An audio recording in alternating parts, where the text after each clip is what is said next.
Ma'am, I think this will be more comfortable.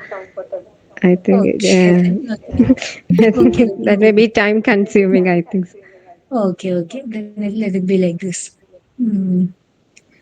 So, Shruti, Yes, ma'am. Shall we start? we can start sharp at 7. I think we have 1 more minute, no? Yes, ma'am. Okay.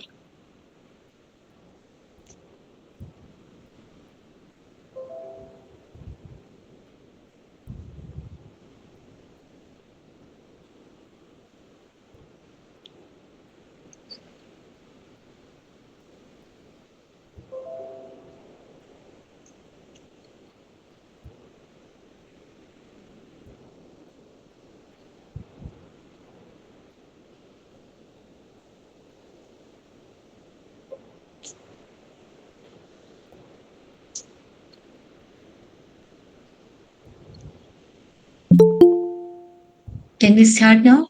Of Shruti? course, Okay. ma'am. Yeah. Yes, yes, please. Good evening. We, the Research and Postgraduate Department of English, St. Aloysius College, Elturat, welcome you all gathered here for the sixth session of Chrysalis 3rd, 2023 and 24. As a monthly lecture series organized by the Research Center of English, St. Aloysius College, Chrysalis provides a platform, a virtual platform for the researchers to present their research and generate intellectual and productive deliberations. It's an honor to meet you all here in this virtual platform for academic discussions. We conduct the session of Chrysalis in fond remembrance of our beloved teachers, Dr. Danya Menon, Professor M.T. Paul David, and Reverend Father Anthony Putikar. Without much ado, we will begin our session. The topic of today's lecture is For Women, by Women, and of Women, Chick Lit as a popular trend in fiction. The presentation will be done by Dr. Hima S., Assistant Professor on Contract, Department of English, Sri Vyasa NSS College. Dr. Hima did her PhD in post-feminism in Indian women writers. A warm welcome, Dr. Hima. The Thank session you. for the the session for the day will be chaired by Professor Dr. Sanil Raj J., Dean of Arts and Head of the PG Department of English, Sahridaya College of Advanced Studies. Dr. Sanaraj was the former academic dean and research guide at the PG Department of English, St. Thomas College, Thrissur. He is a widely published author and an awardee of the prestigious Fulbright Doctoral and Professional Research Fellowship. A hearty welcome to you, sir. We are honored to have you here with us. It's my pleasure to invite you for chairing the session. Over to you, sir.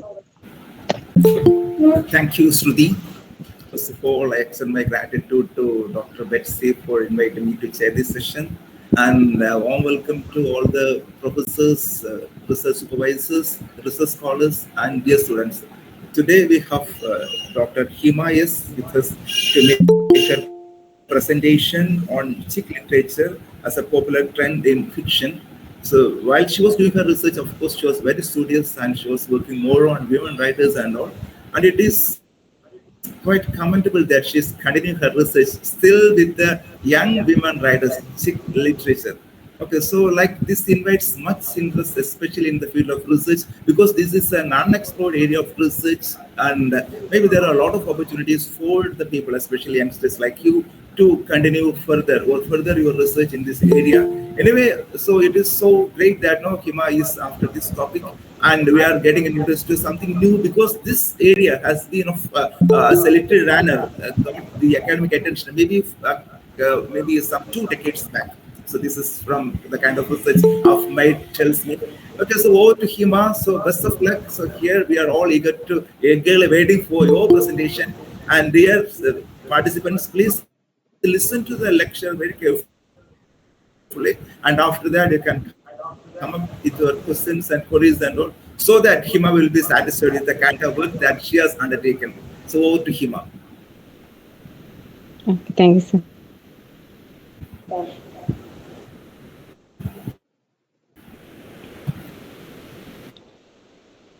Am I audible? Yes, yes. Yes, you're audible. Good evening, all. I am happy to be part of Chrysalis and for providing me an opportunity like this. Thank Next, you. I thank Just a Dr. minute. Sanil Raj. Your voice is echoing. Okay, ma'am. Maybe you can mute one of.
Carry on.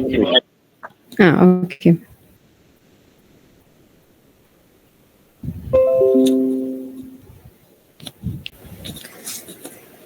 The talk is divided into two sections. First, there is an introduction to chick lit in general.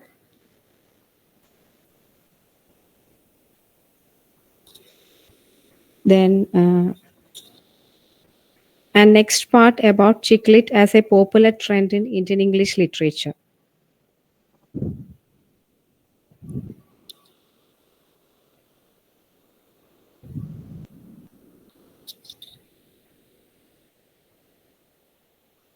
Before going to chick literature, I like to say something about post-feminism, which exists as a great influence for the emergence of chick literature.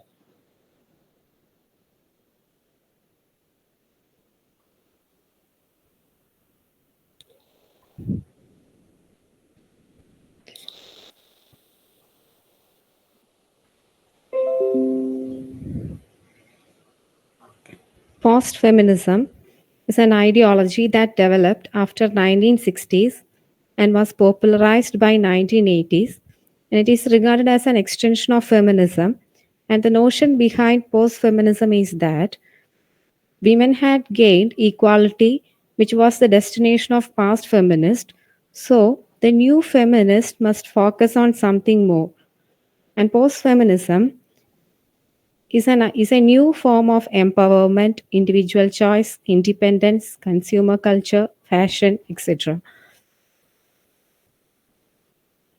According to Anne Brooks, post-feminism is regarded as a historical shift within feminism. It is regarded as a backlash against previously existed feminism and celebration of neo-conservative and traditional values.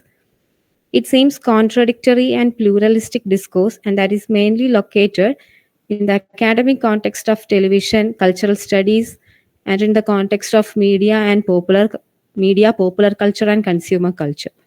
It is not against feminism, it is about feminism today.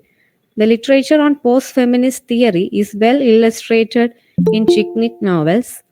Pop culture seemed to make women feel that they are free from constraints of feminism, tradition, objectification, and stereotyping. They are free to choose anything and everything they want. They can choose any path they want without or with being a feminist. Next, to the topic chick literature. A literary genre that developed by the influence of post feminist ideology was chick literature. It is a genre of fiction that are heroine centered narratives that focus on the trials and tribulations of an individual protagonist. The term chick is a slang used to refer young women, whereas the word lit is the short version of literature. Chick lit is a category of fiction that is typically written by female authors, centered around female protagonists, and marketed towards young women. And these kind of narratives focuses on issues around modern womanhood such as coming of age, female friendship circles, family dramas, workplace struggles, appearance and body image issues, and most often romantic entanglements with men. Stated, it is a fiction by women, for women, about women. This genre features a young, attractive, or soon she will be turned attractive by a dramatic makeover, working woman in her 20s or 30s. Usually, the story follows the personal or sometimes professional issues experienced by these women in a funny, light-hearted way, and most of the issues are cleared in the climax, and the majority of the novels have a happy ending. Generally saying, it is about women growing up and figuring out who they are and what they need versus what they think they want. Another type of fiction emerged at that time was lad lit. It is a literary genre consisting of male authored stories that focus on the trials and tribulations experienced by young boys during their progress to manhood. The term ladlit was coined in Britain in 1990s, surprisingly before the term chicklit was popularized. As a marketing strategy to broaden male readership, but unfortunately, once chicklit rose as a category targeting large young female readership, ladlit was soon forgotten. Chicklit novels have often been criticized for generalizing the experience of womanhood by having an extremely cliched and two-dimensional approach to presenting women, their issues, and interests.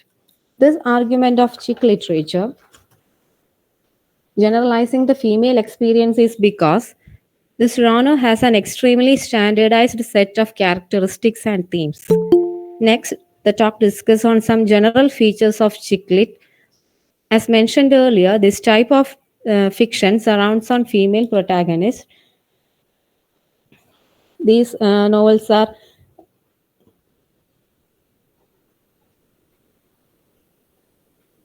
these novels have a central character, hero, female protagonist as the central character. A chick lit heroine is usually an attractive young working woman between 20s and 30s.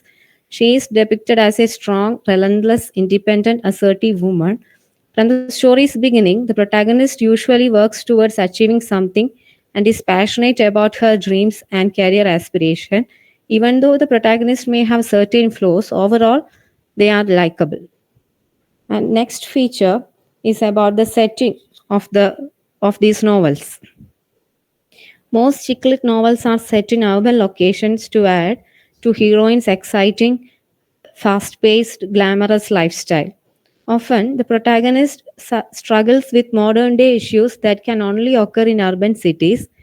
Many plots follow a protagonist, often from countryside, who finds herself lost and confused in a new foreign city, struggling to adapt in a big city life. And by the novel's end, the protagonist usually falls in love with the city and finds her true, independent, assertive, and confident self. And next attribute of these types of fiction is the idea of consumerism explored by the writers. Consumerism is a big part of most chick lit novels, where the protagonist or those around her are obsessed with fashion, shopping, and leading an extravagant and glamorous lifestyle. In The Shopaholic, it's a chick lit series by Sophie Kinsella. In this, the protagonist, Rebecca Bloomwood, has a shopping addiction where she continuously spends on new clothes, shoes, and beauty products despite being in debt. And another work by Sophie Kinsella, The Secret Dream World of a Shopaholic. There is a quote which seems interesting. That quote is, "A man will never love you or treat you as well as a store. If a man doesn't fit, you can't exchange him 7 days later for a gorgeous Kashmiri sweater." And the all these novels, the female characters are obsessed with shopping and buying new products, especially beauty products, to enhance their femininity. And next feature is their workplace struggles. Most heroines in chick lit novels are extremely driven and passionate about their career aspirations. They are either working towards a certain dream job or are aiming to succeed and assert themselves in their existing workplace. Somewhere in the novel, the protagonist faces setbacks in their professional life that they must overcome. Many stories begin with heroines stuck in dead end jobs or workplaces where they face evil bosses or co workers who often mistreat or fail to acknowledge them. Usually, the jobs shown in chick lits are also glamorous and fast paced, such as jobs in fashion, journalism, publishing and advertising, jobs in IT sector, etc. Next characteristics is the romantic relationships of the protagonist. Love, marriage, dating, sex, and heartbreak are all predominant themes in chick literature. Chick lit novels always involve a romantic relationship, at least as a subplot. At some point, the heroine is usually involved with an unsuitable romantic partner who does not deserve her, which of course she fails to realize initially. By the end of the story, she either realizes she is better off without him or finds a partner who treats her right. In the New York Observer, there was a chick lit series published as a newspaper column. It is The Sex and the City by Candace Bushnell. In this, the writer chronicled many horrific dating disasters in her and her friends' life, who were all single women dating in their 30s. Another feature of this chick literature is exploring family and friendship circles. Other than romantic relationship, chick lit also involve female friendship circles. Usually, the female protagonist has a best friend or a group of friends who unconditionally support her throughout the novel. Oftentimes, friendship rivalries, one-upmanship, and backstabbing between the protagonist and her friends become causes of tension in the novel. In most cases, these are resolved by novel's end to reinforce the power of female friendship. Similarly, family drama also pervades many chick lit novels. The protagonist is sometimes weighed down by the needs and expectations of her family, or may have parents that are overbearing and interfering. However, most chick lit novels believe in family strength and unity, ending with family in harmony. And most of the chick lit novels have happy endings, and all the issues are dealt in light-hearted and humorous way. Humor is an essential part of most chick lit novels. The heroine finally lands her dream job. She gets married to a man of her dreams. She is happy, successful, beautiful, and in love without fail. All chick lit novels give their readers a happy ending, usually with a moral life lesson.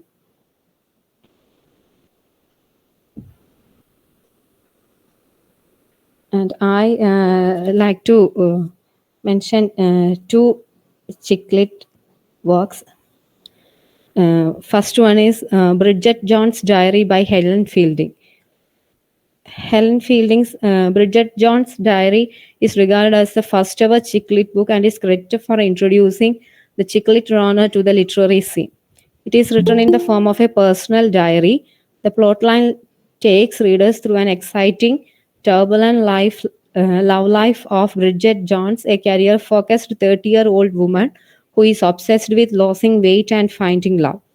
Each chapter in the novel is presented in the form of a new diary entry, which begins with an update on Bridget's weight, alcohol consumption, cigarette smoke, and comments on her dating life. And next is Can You Keep a Secret by Sophie Kinsella. Sophie Kinsella is a best-selling chick lit author, best known for writing Shopaholic series. And Can You Keep a Secret was Sophie Kinsella's first standalone novel. This novel is in a confessional tone, and it is about Emma Corrigan, a young woman who finds herself stuck on a turbulent plane. Believing she is about to die, she mistakenly open out her deepest, darkest, and most humiliating secrets to a handsome stranger sitting beside her on the plane. She survives the flight only to discover that the man she confessed her secrets to is the CEO of the new multinational cola company she just started working for. Likewise, all stories are present with a bit of humor and in a light-hearted way, which make it likable for the readers. Next, the talk is about Indian chick literature.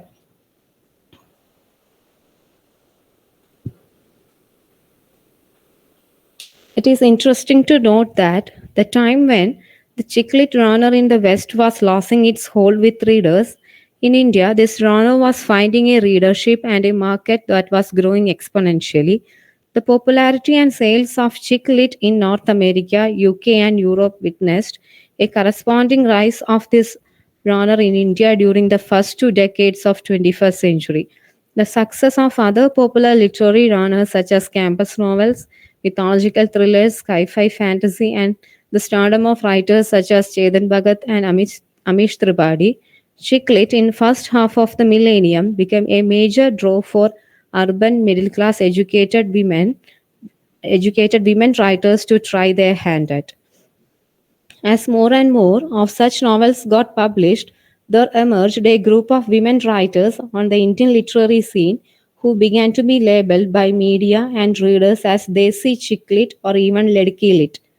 This exclusive group of writers seemed to show a set of common attributes. They were all women in their late 20s and early 30s, located in metro cities like Delhi, Bombay, and often were professionals with a corporate background in media, advertisement, and hospitality industry. More importantly, this group of writers seem to represent in their writings the aspirations of millions of women in post-liberal India who were gaining access to education and opportunity.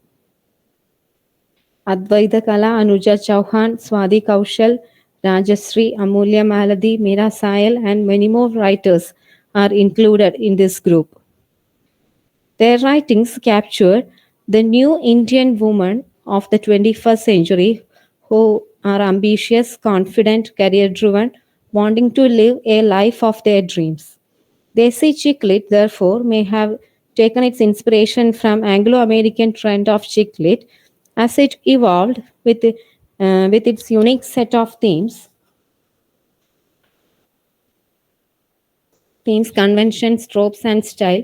Indian chick lit novels show a distinctive set of characteristics. Indian chick lit was not the result of merely imitating a literary trend that became popular in West. It clearly emerged out of the specific social, cultural, and economic factors that were rapidly transforming India in the new millennium. In trying to capture the social reality, such novels choose to write about the new Indian woman. The new Indian woman is the one who tries to negotiate the demands of age old traditions of family and society of the old India while at the same time pursuing a career at workplace. In contrast to their Western counterpart, Indian chick lit are not preoccupied with consumerism, high heels, and handbags. Rather, they seem to engage with psychological struggles of their heroines within the metrics of family and society.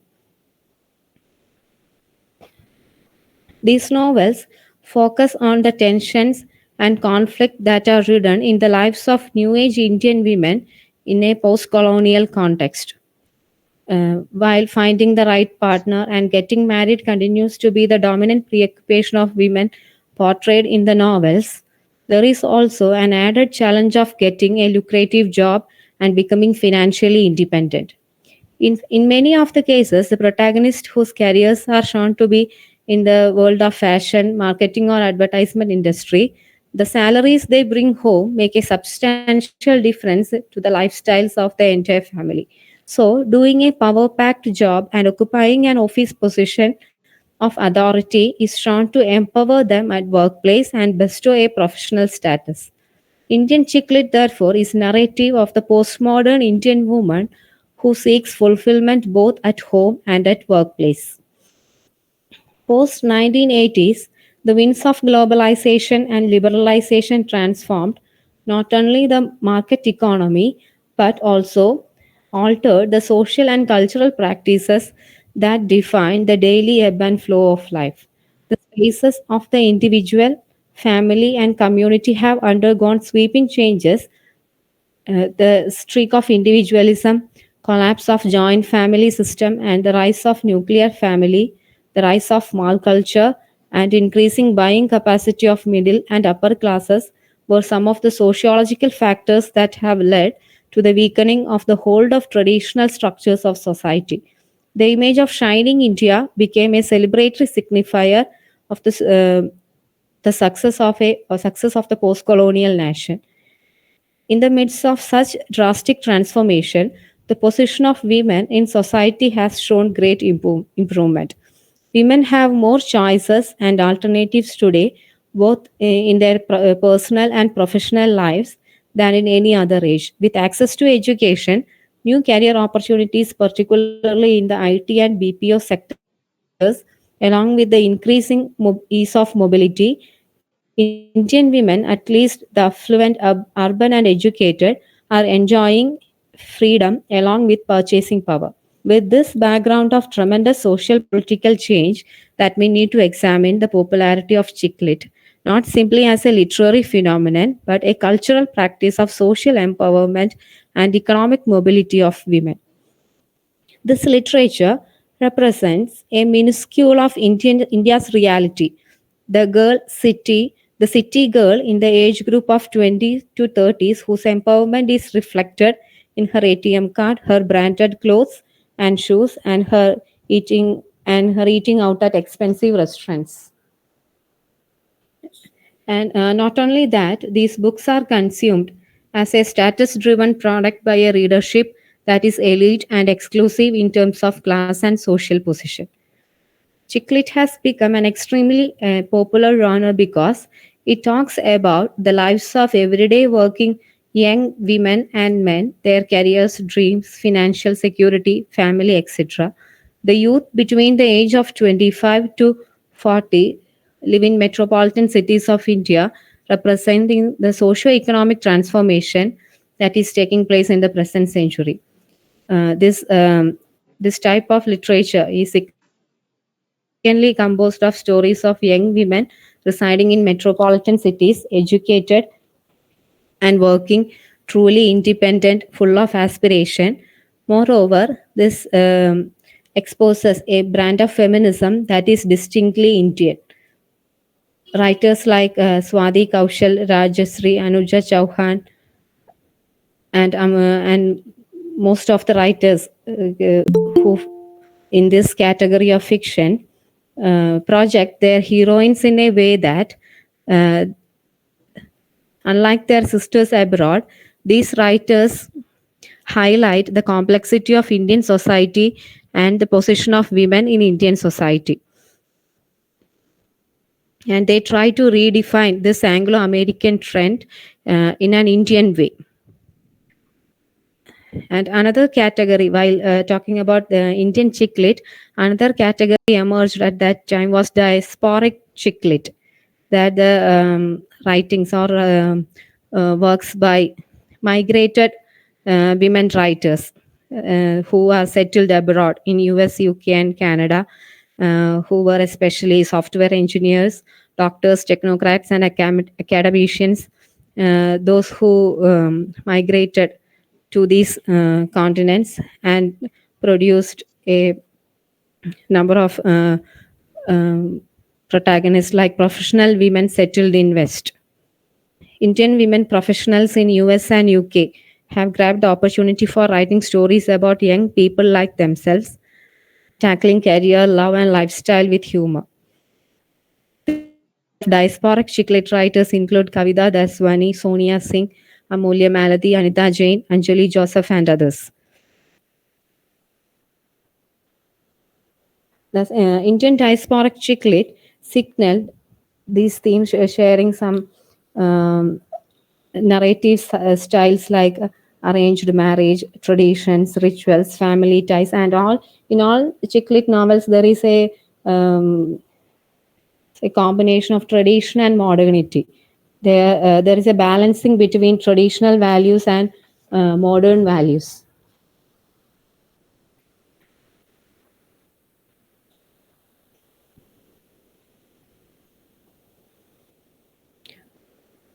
And the authors too are representatives of this changing new woman of India.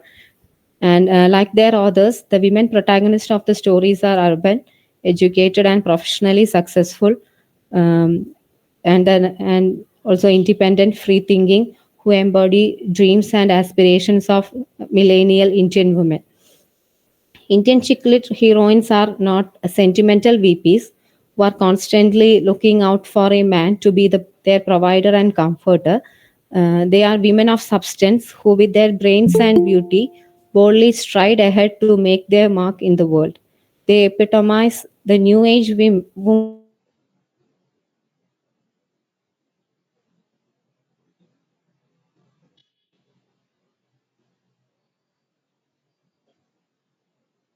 stories are set in metropolitan cities, and these novels are packaged and marketed with glossy covers featuring women in fashionable clothes wearing latest accessories, handbags, stiletto shoes, fancy mobiles, and cars make the covers of these books swathed in pink color, often displayed in best selling sections of bookstore in shopping malls and airports. They draw a readership too that is young, fashionable, and vivacious in the age group of 18 to 30. Clearly, Indian chick lit has become one of the most visible markers of popular culture in the new millennia. The girls having fun is a catchy word to explain this chick lit. Has attracted considerable amount of readers in India. Not only readers, some of these chick lit novels are turned to film with much audience to watch these films.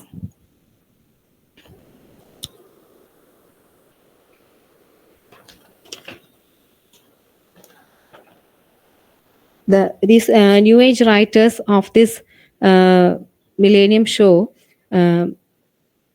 exemplary imaginative skill through the creation of strong-willed and independent thinking protagonist, and they revisit the challenge and many gender roles that may be liberal and post-feminist, but also proposes different forms of femininity and selfhood. And this novels try to challenge um, patriarchy, masculinity, and conservatism that is still existing in Indian society.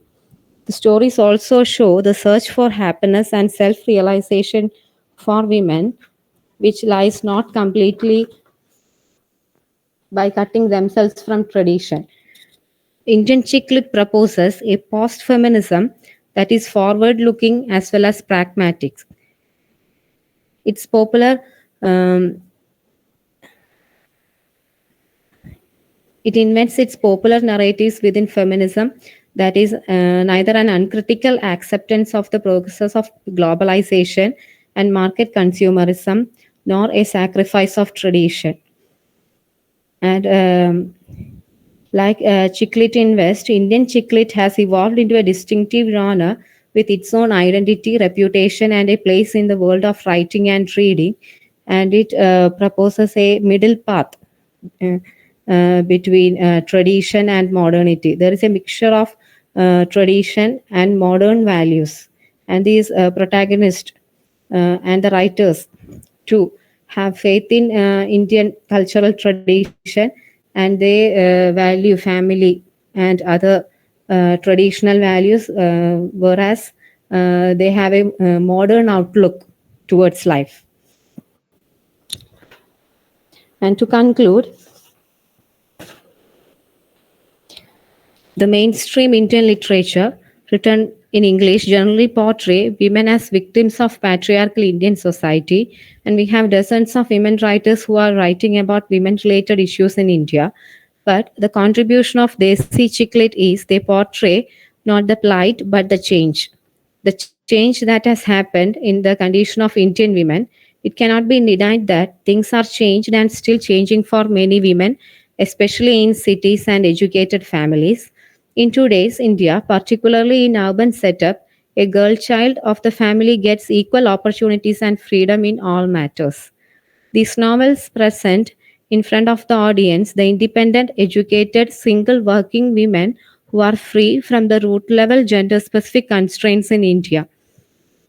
These writers venture into careers and territories generally related to men in patriarchal society. They represent the emancipated Indian women, and the change they represent is a change that is very important. And the women portrayed here are not victims, but they are women with self-respect and who are able to realize their true self. Thank you. Thank you, ma'am, for the enlightening presentation. Now I invite Professor Dr. Saral Raj to comment on Dr. Hima's presentation. Over to you, sir. Thank you, Hima, for such an unassuming presentation.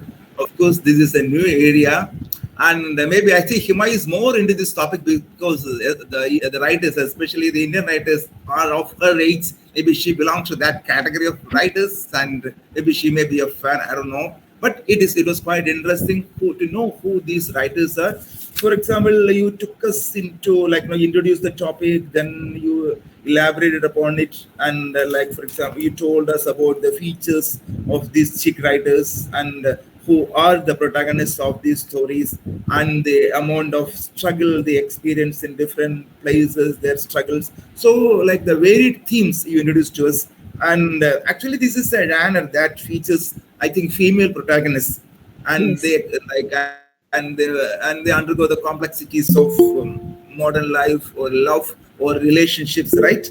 Yes, and, yes, sir. Yeah, these novels, of course, these novels are a blend of humor, romance, and they have a touch of wit. And these novels are offer more entertainment to the readers, and they tell us about the personal ups and downs of the protagonist. And maybe this is a delightful experience to read these, go through their writings, and maybe those who are looking for some kind of light-hearted reading or engaging reading can be can fulfill their requirements as far as these people are concerned. Then, as concerning your presentation, then you introduced us to the varied themes, especially the romance, friends, family.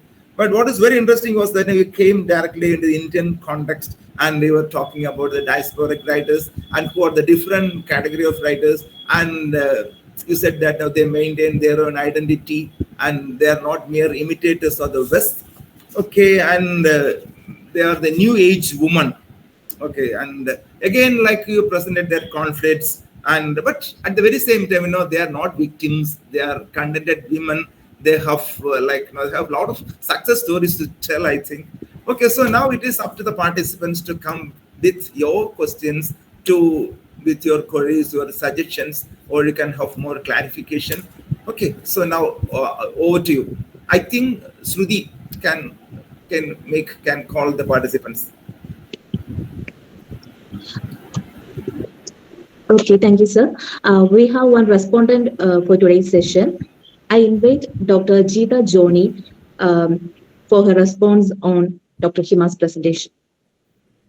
And just a reminder, Hima, can you stop sharing so that we can see your face better?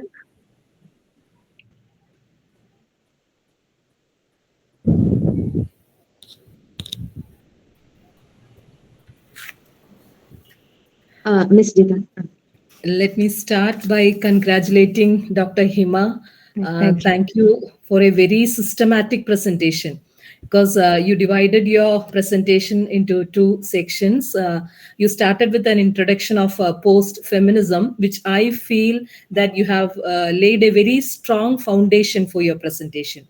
Then you introduced the topic, chick lit, and you explained this portmanteau concept of chick literature. It was very clear. Your explanation was very clear. You elaborated on chick literature. You moved on to the features of chick literature. Then you tried to analyze two important works, Bridget Jones's Diary by Helen Fielding and Can You Keep a Secret by Sophie Kinsella, for grounding the features of chick literature. Then you moved on to chick literature in the Indian context, where you made a comparison between Indian women and Western women, and you tried to bringing your point that Indian women writers are not imitating Western women writers. Then you moved on to the next branch of chick literature, the diasporic chick literature, that is Indian diasporic literature, where you used a very interesting term, Deshi chick. I found it very interesting, Deshi chick. Then you also try to conceptualize like how Indian chick literature is conceptualizing the idea of a new woman of this 21st century, and how chick literature deals with different forms of femininity and selfhood. And you concluded with a very strong statement that Deshi chick literature is not portraying women as victims like we see in feminism. Rather, we see a new woman, completely a changed woman, where she is educated and she knows her strength and weakness, and how she is projecting the self-respect and her selfhood. So it was indeed a very interesting presentation and very systematic one. Thank you, Dr. Hima, for your presentation.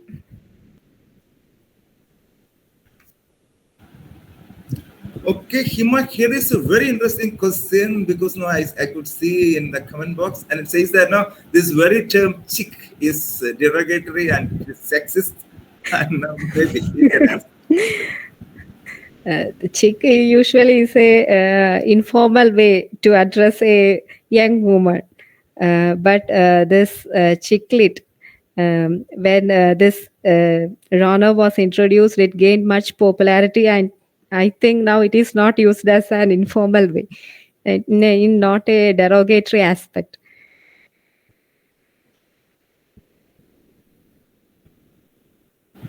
Okay, more questions, please. My doubt is, Hima, what happened to that ladlit? Ladlit was. Do we have the versions of it still?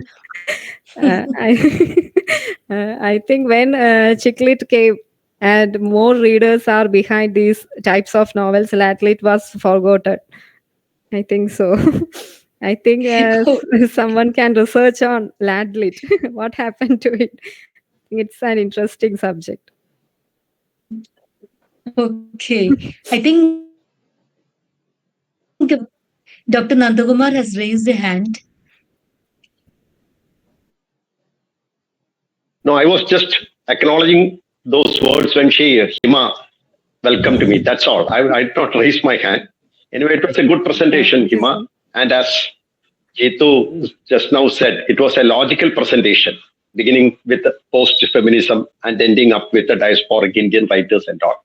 And it's a new term to which we have been introduced. At least personally for me, I was introduced to this term only today, honestly speaking, and also that lit. So naturally, I don't know if there are such terms. Of course, Hima is not to be blamed for such terms because it is already here and has started gaining marketability. So as she said, many can start working on it because it's a new genre and it will be able to shed light on a sort of positive feminism. Very often what happens is that feminist writers, they view things in a, not all, but there are some who often have a sort of nihilistic attitude towards society because of their personal problems. But chick lit writers and their protagonists, they, as Dr. Sanil just now said, if we want to engage ourselves in light reading with a tinge of humor and at the same time having an undercurrent of positive feminism, this literature is here to stay, I think. Thank you, Hima. Thank you, sir, for your comments. Hima ma'am, we have got some more questions in the chat box. Shall I read them? One question is from Sandhya George. Can we consider chick literature as anti-feminist?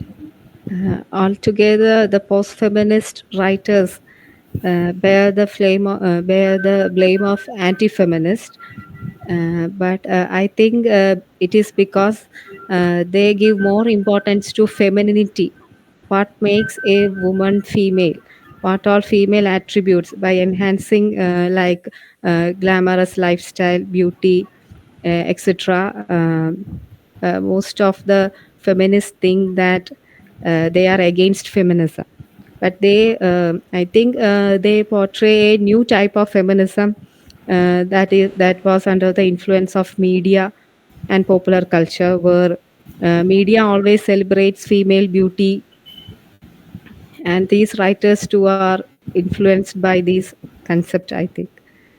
So we cannot say that they are anti-feminist, but they are more concerned with femininity, which makes an individual female.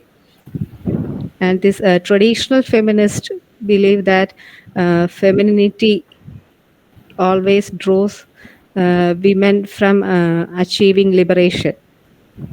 I think with this concept, they try to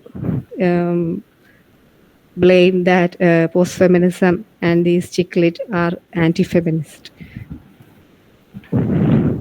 But then the contemporary feminists like Chimamanda Adichie, etc., they give importance to that femininity and beauty, So will Yes. you put her into this chick lit group? I think Adichie, I like to call her as a post-feminist because she always acknowledge her femininity. Okay. Hima ma'am. Hima, I would like to know whether, this trivializes the very title chick. Okay, because there was a comment that it is somewhat derogatory. But I just want to know whether this is a harmless label or does it actually trivializes? Because there are varied critical opinions upon this, So what's your opinion? Like, for example, does it trivialize the women's literature or is it a serious very light-hearted works, humorous work, not dealing with issues regarding, and almost all these works deal with urban women, the problems faced by urban, educated, white European women, and they never go deep into the real problems. I think that is why this chick lit always regarded as an informal types of novel, or with no serious issues, dealing with no serious issues. Can you relate this literature to Jane Austen's writings? There is a comparison like Helen Fielding's Bridget Jones' Diaries with Pride and Prejudice. Like finding a suitable partner is both a common theme in both these works. Okay, thanks, Hima. Hima ma'am, there is one question from a participant. She has asked to explain the difference between chick lit and women's fiction. In chick lit, there is not at all a serious portrayal of women.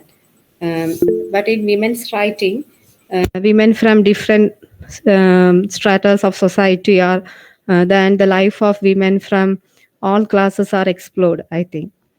But in chick literature, only the writers focus only the lives of urban, sophisticated, educated, careeristic women.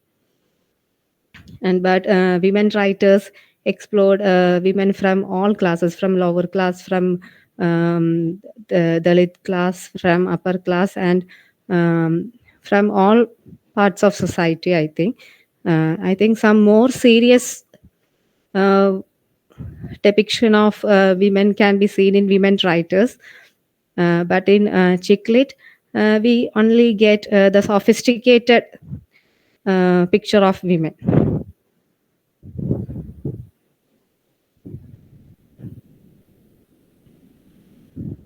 Any more questions from the participants?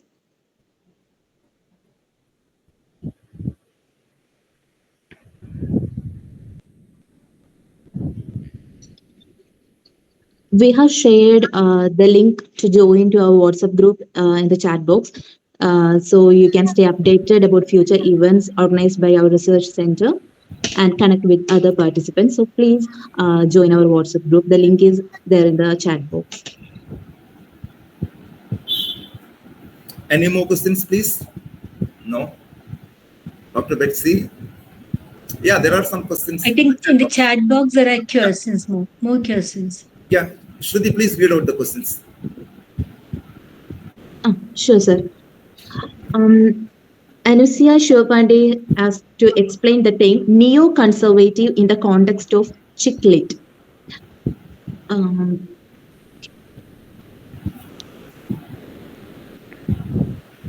Hello, Hima ma'am? Yeah, okay.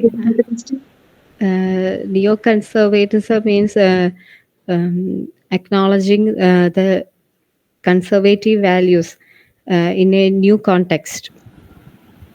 Like this women writers and women protagonists tries to negotiate between traditional values and modern values.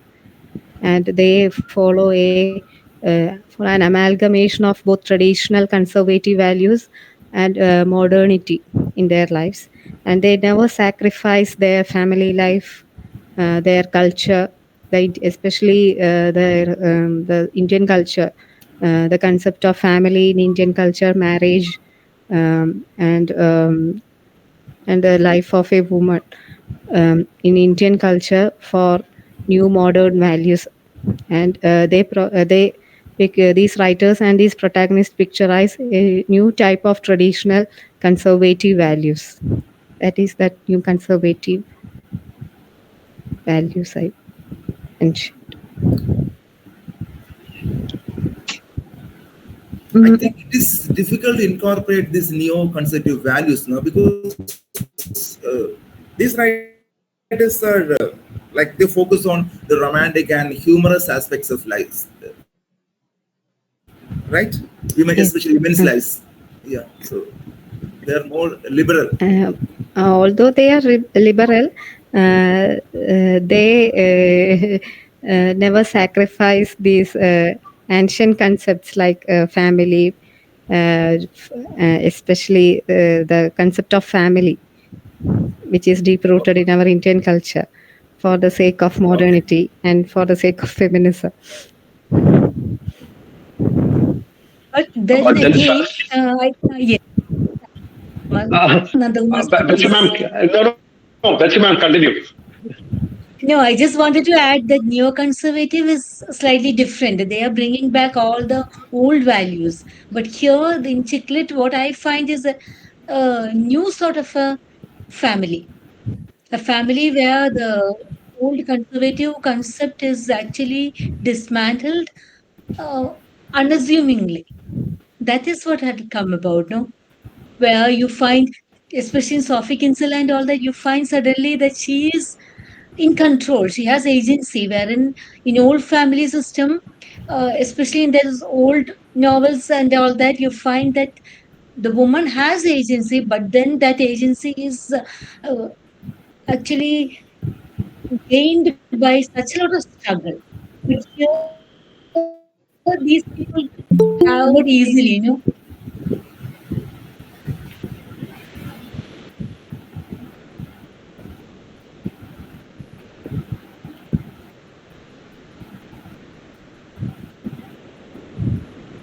I hope I was audible. And Hima, I cannot hear you if you're talking. Okay, ma'am. Hello, am I audible? Yes, yes. Yes, ma'am. Now you're Yes. yes. Uh, what Betsy ma'am said is right, but these neoconservative values are usually employed in Indian chick lit novels, where we all have the strong hold of our tradition in our society and in our lives. And these writers try to redefine these concepts and bring back what are good in these concepts to the modern world.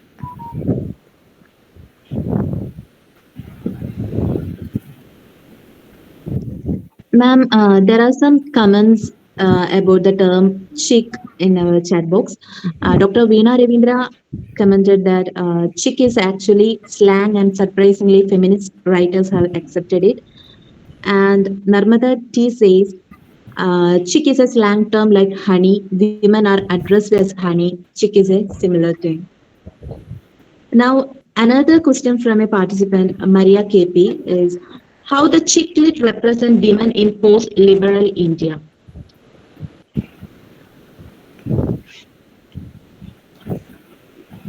And these protagonists of chick lits are best examples for post-liberal women in this new India, where women get access to education, who are professionals, who have financial independent, who are financially independent, and who have a right to choose their own life, and who are free to make choices in their life.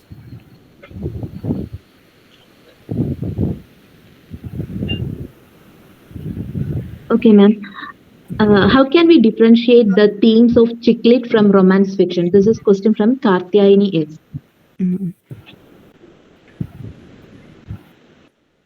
Both in chick lit, this romance is just an aspect.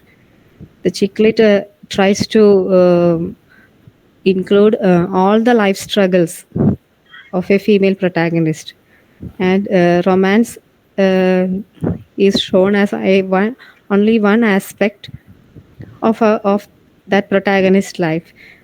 More equal importance is given to their workplace struggles, their family, their friends, their issues regarding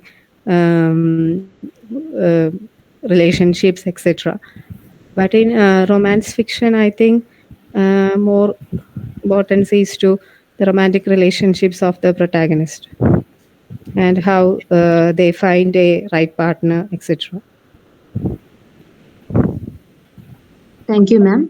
Gopika MS asked a doubt that the girl-centered protagonist fiction under 28 come under chick-lit category, especially Under the 20. teens. Yes, ma'am. She's In chick lit, the writer's focus is on women between 20s and 30s, or who are above 30, who are professional women. I think that category doesn't come under chick lit. I think so. Okay, ma'am. Thank you. Any more questions from the participants?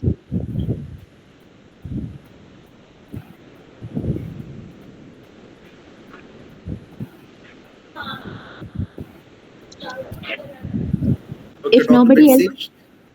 Yeah, shall we call it a day? Yeah, thank you. Okay, the chair can make some comments. Well, okay, of course, Hima, once again, thank you. Congratulations for this wonderful presentation and also for answering the questions. Maybe so I have gone deep into the topic and I have some background reading and made some background reading and I have made a good amount of research before this presentation. So we all appreciate your interest in the topic because this has opened new avenues for research. So you are not just limiting yourself with your research, but you are like exploring new avenues and areas. So this area is quite interesting in the sense, maybe Czech literature, it faces some challenges. For example, like overcoming the stereotyping or dismissing this as primarily catering to women and all. And again, I think there are some critics who argue that this is very limiting and it does not accurately represent the diversity of women's literature. Anyway, so of course, but this is a newly evolved genre, and again, I wonder whether these writings address the contemporary issues.